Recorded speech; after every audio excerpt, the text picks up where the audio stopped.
हर सांस एक ताज़ा सबूत है कि ज़िंदगी अब भी हमें मौका दे रही है। सो ऑलवेज मोटिवेट रहें। स्वागत है आप लोगों का 13 नवंबर की इस शानदार सुबह में, जहां हम लोग बात करते हैं UPSC CSAT 2024 previous year questions की। आज का क्वेश्चन है एनालिटिकल रीजनिंग से। हमें यहाँ दिया गया है कि what is the time is required to download the software. इसके बाद में हमें यहाँ 2 स्टेटमेंट है वो गिवन है।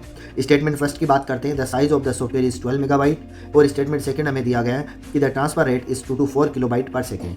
कभी भी हमें एनालिटिकल रीजनिंग से ऐसा क्वेश्चन आए तो सबसे पहला टारगेट होता है कि क्वेश्चन के अकॉर्डिंग हमें यह आइडेंटिफाई करना है कि स्टेटमेंट फर्स्ट है वो आंसर दे पा रहा है कि नहीं दे पा रहा। इसके बाद में हमें आइडेंटिफाई करना है कि स्टेटमेंट सेकंड है वो आंसर दे पा रहा है कि नहीं दे पा रहा। और इसके बाद में लास्ट में दोनों को कंबाइन करके हम लोग कैलकुलेट करते हैं कि दोनों को मिला करके हमारा आंसर दिया जा सकता है या नहीं दिया जा सकता। तो सबसे पहले जो क्वेश्चन दिया गया उसकी बात करते हैं और उसके बाद में इन स्टेटमेंट की 1 by 1 बात हम लोग करने वाले हैं। सबसे पहले हम लोग बात करते हैं, हमसे पूछा गया है कि what is the time required to download the software. Software को डाउनलोड करने में कितना समय लगेगा। इसका मतलब स्टेटमेंट में सबसे पहले तो हमें ये रीड आउट करना है कि टाइम ड्यूरेशन की कहीं चर्चा की गई है कि नहीं की गई है। स्टेटमेंट फर्स्ट है उसमें हमें बोला गया है कि सॉफ्टवेयर का जो आकार है या उसकी साइज है वो 12 मेगाबाइट है।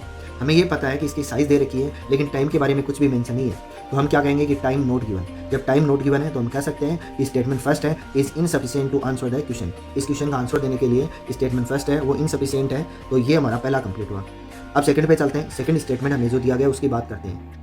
The transfer rate is 2 to 4 kilobyte पर सेकेंड। हमें यहाँ क्या दिया गया है, केवल और केवल हमें टाइम दिया गया है। स्टेटमेंट सेकंड में हमें सॉफ्टवेयर की साइज नहीं दी गई। यदि साइज दी नहीं गई तो हम इसका मतलब केवल टाइम कैलकुलेट कर नहीं कर सकते, तो हम कहेंगे कि statement second is insufficient to the answer the question. तो स्टेटमेंट सेकंड भी क्या है, इस क्वेश्चन का आंसर कभी भी नहीं दे सकता। अब मैंने बोला कि जिस तरीके से हमने देखा कि दोनों में से कोई सा भी आंसर नहीं दे सकता, अब हमारा टारगेट है कि इनको कंबाइन कर दो। तो मैंने बोला कंबाइन बोथ करते हैं। सबसे पहले हमें एक बेसिक टर्म है उसका नॉलेज होना चाहिए कि 1 MB इक्वल्स टू हमेशा क्या होता है, 1000 KB होता है।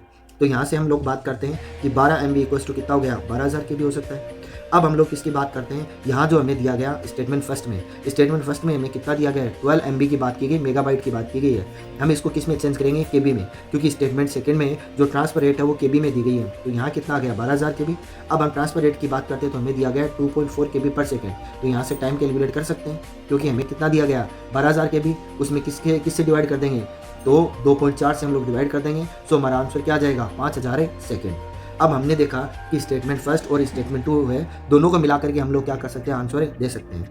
तो यहाँ से हम चलते हैं हमारे सी ऑप्शन पे, जिसमें बोला गया है the question can be answer using the both statement together. दोनों को साथ में यूज करके हम हमारा आंसर दे सकते हैं, but can not be answer using either statement alone. कि दोनों स्टेटमेंट है उनसे हम कभी भी आंसर नहीं दे पाएंगे अलग अलग। तो हमारा सी ऑप्शन क्या होगा, राइट होगा।